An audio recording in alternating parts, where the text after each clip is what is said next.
This is the technique for threshing the grains from the stalks.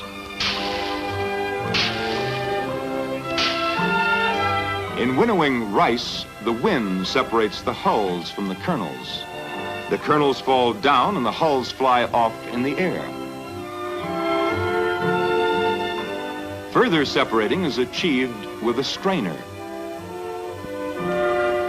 These picturesque terraces on the uplands of the islands took generations to build, and rice is still the chief crop.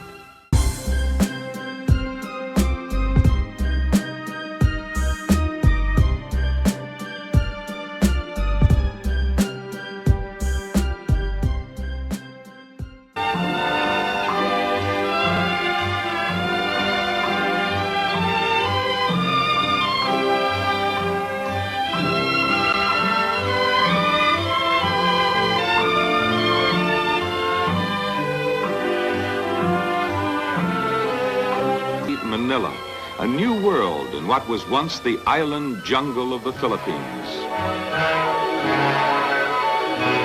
Named for King Philip of Spain in 1521, the new republic has 24 million people, 2.5 million in Manila. Mostly Christian, they are fun-loving, optimistic, loyal, sentimental, and socially gracious. The destruction of Manila in World War II led to a far greater city. Now the bustling metropolis hums with the vibrating tempo of progress. One reason, some visitors say, is the oriental melting pot here, the mixing of ingenuity and ambition.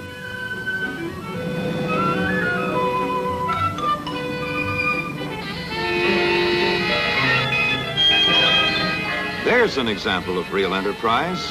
Filipinos with aspirations to get somewhere turned their war surplus jeeps into what they call jeepneys, so everybody can get somewhere.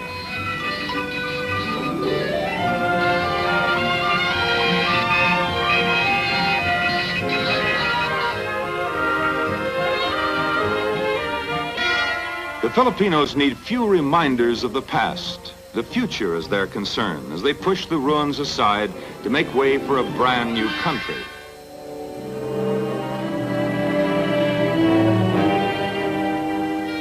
You're not here long before you believe in the miracle of Manila, for it was almost completely leveled by war. Today, it is a show window of democracy, for freedom is a hallowed tradition among the leaders of the Philippines.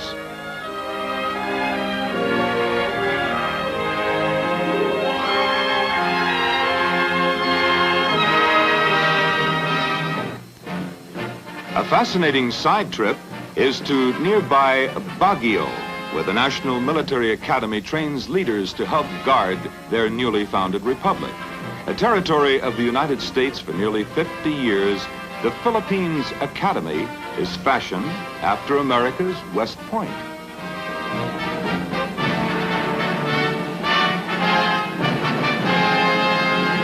Another excursion off the beaten path is a visit to Zamboanga, an old town of Muslim influence where a 17th century Spanish outpost was occupied by the Americans in 1899. Mohammedanism, which was brought here by Arab missionaries in the 14th century, is still predominant, all of which produces a rare setting for a traveler from the New World.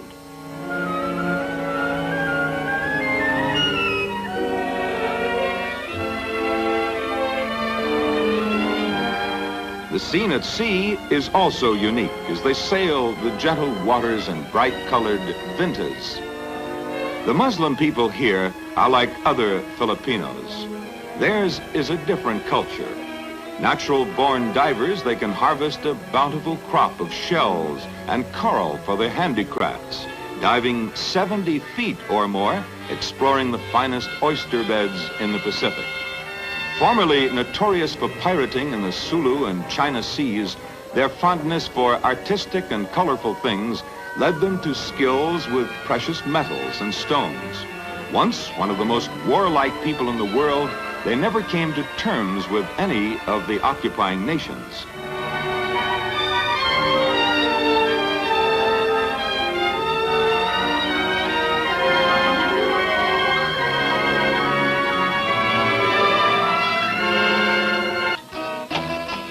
other parts of the islands, you'll delight in watching this folk dance called the tinikling, named for a long-legged grain-stealing bird who dances about to avoid the farmer's trap.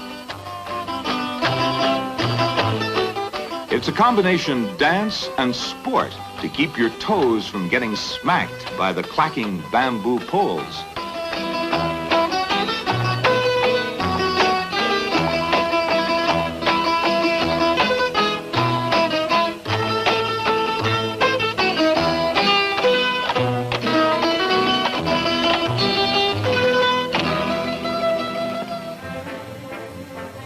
More footwork is observed in the native sport of sipa, which the youngsters are practicing, a wicker ball game left over from the old Spanish days. Sipa is the Philippine word for kick. The fundamental shots are easy to master, but the expert's fancy footwork is unique. Scoring is up to 21, like volleyball or ping pong, but that's the last resemblance to any other sport. The champions have a wide repertoire of shots, front, inside, left or right, outside, left or right, and the bottom kick that requires eyes in the back of the head.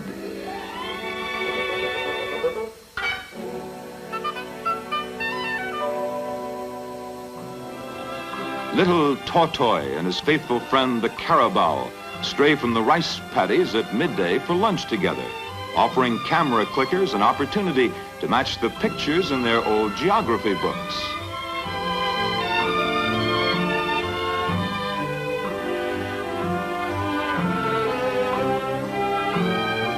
To see the age-old method of harvesting the staple of the Orient, you don't have to travel far from the cities.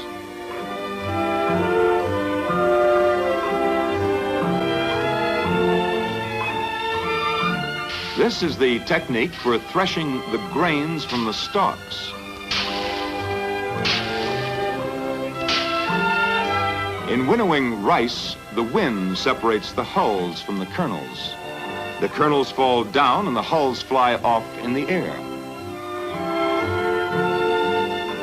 Further separating is achieved with a strainer.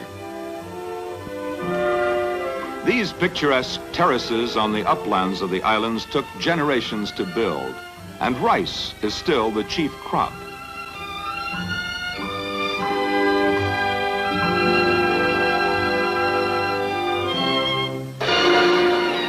A romantic rendezvous is in the midst of the mighty Pagsanhan Falls. Above the falls, more peaceful pleasures.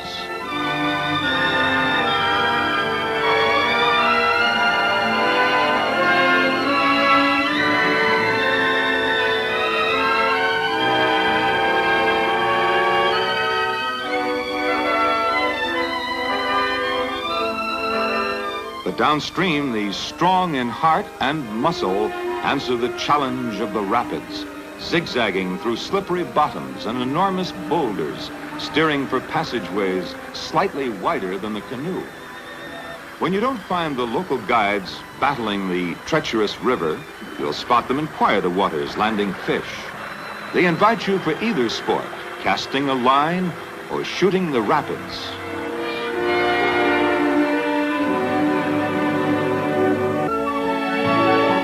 Typifying the country's progress are the modern hotels. The appearance is Western, but there is a blending with the East. It is a particularly pleasing mixture in Philippine dishes.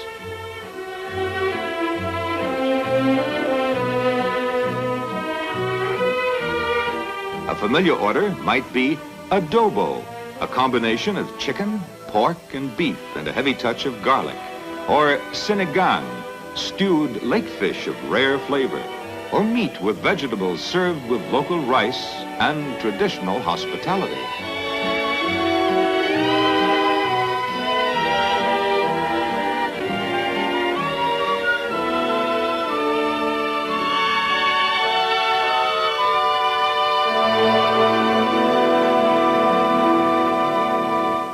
Outside there is a view which reminds us of their legend, of how a giant threw a great